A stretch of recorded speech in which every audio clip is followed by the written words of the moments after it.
Hello everyone, आज की video में हम बात करने वाले हैं combinational circuits and sequential circuits के बारे में। तो चलिए शुरू करते हैं कॉम्बिनेशनल सर्किट।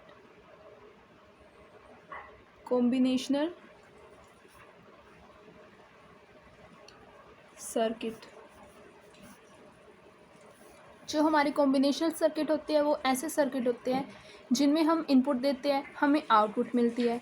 लेकिन जो हमें आउटपुट मिलती है ना, वो किस पर डिपेंड करती है? सिर्फ इनपुट पर, किसी और पैरामीटर पर वो डिपेंड नहीं करती। ठीक है, तो चलिए लिख देती हूँ मैं इसे।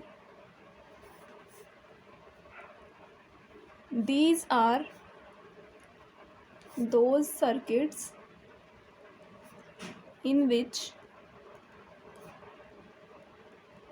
output depends only on present input।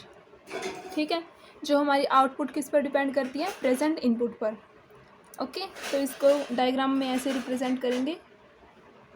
ये हमारा कॉम्बिनेशनल सर्किट है, सीसी लिख दिया था मैंने शॉर्ट फॉर्म में। ठीक है, इसमें हमने इनपुट दी कुछ, ओके, हमें आउटपुट मिल गई। तो ये जो हमारी आउटपुट है ये किसी और चीज़ पर डिपेंड नहीं करेगी, सिर्फ हमारे इनपुट पर डिपेंड करेगी। ठीक है, इसका एग्जांपल हम क्या ले सकते हैं? इस एग्जांपल हम ले सकते हैं नॉट गेट। ठीक है, कैसे नॉट गेट? नॉट गेट का सिंबल कैसे होता है? ये होता है इनपुट में ए, आउटपुट इज़ ए बार, मतलब उसका कॉम्प्लीमेंट। जैसे हमने यहाँ पर 0 दे दिया, आउटपुट में क्या मिलेगा? 1। 1 दे दिया तो आउटपुट में क्या मिलेगा? 0। तो ये हमारी आउटपुट है, जो ये हमारी इनपुट है, ये हमारी आउटपुट है, जो ये किस पर डिपेंड कर रही है? इनपुट पर।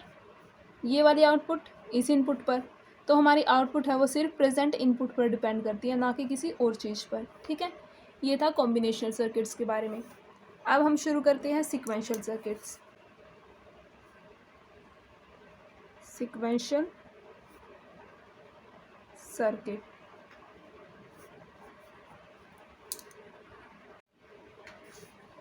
तो सीक्वेंशियल सर्किट्स हमारे वो सर्किट्स होते हैं जिनमें हम इनपुट देते हैं, हमें आउटपुट मिल जाती है। ठीक है, लेकिन जो हमें आउटपुट मिलती है वो किस चीज़ पर डिपेंड करती है?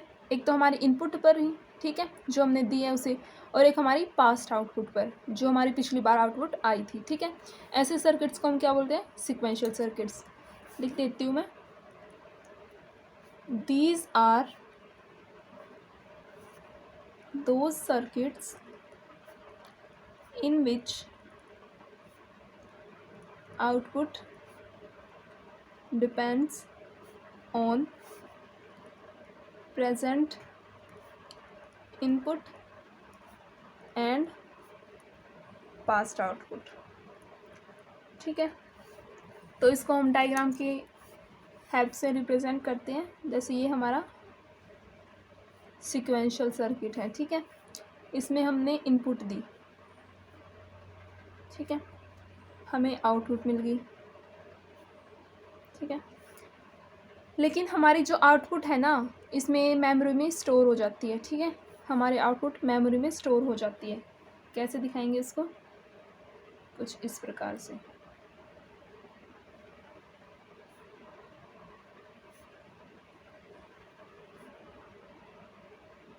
ये ठीक है, तो हमें अब आउटपुट में क्या मिलेगा? Q1 + 1, और ये हमारी आउटपुट क्या थी? Q1। ओके, यहाँ पर एक मेमोरी एलिमेंट भी लगाना है। ये क्या है? मेमोरी। ओके, सो हमारा इसमें बेसिकली क्या होता है? हम इनपुट देते हैं कोई भी, ठीक है, तो हमें आउटपुट मिल जाती है। लेकिन हमारी जो आउटपुट है वो किस चीज़ पर डिपेंड करेगी? जो प्रेजेंट आउटपुट है, जो हमें आउटपुट मिली है, एक तो हमारी इनपुट पर ही डिपेंड करेगी, ठीक है, और दूसरा हमारी पास्ट आउटपुट पर, जो हमें पिछले केस में आउटपुट मिली थी, उस पर डिपेंड करेगी। एग्जाम्पल के साथ बताती हूँ, ज़्यादा क्लियर होगा आपको। एग्जाम्पल, इसका एग्जाम्पल क्या हो सकता है? जैसे इसका नॉट गेट था, इसका क्या हो सकता है? काउंटर। काउंटर इसका बेस्ट एग्जाम्पल है। काउंटर कैसे होता है? क्या होता है काउंटर? काउंटर मतलब काउंट करना। ठीक है, जैसे हमने ये काउंट करना है, 0 0 0 में 1 ऐड करना है हमें। ठीक है, हमें क्या मिल जाएगा? 0 0 1। ओके, देन इसके बाद हमने इनपुट दे दी 1, ये हमारी क्या है? अब क्या मिल जाएगा? क्या मिलेगा इस केस में? 1 1 इज़ 2, 2 को हम बाइनरी में कैसे रिप्रेजेंट करते हैं 1 0 0 1 0।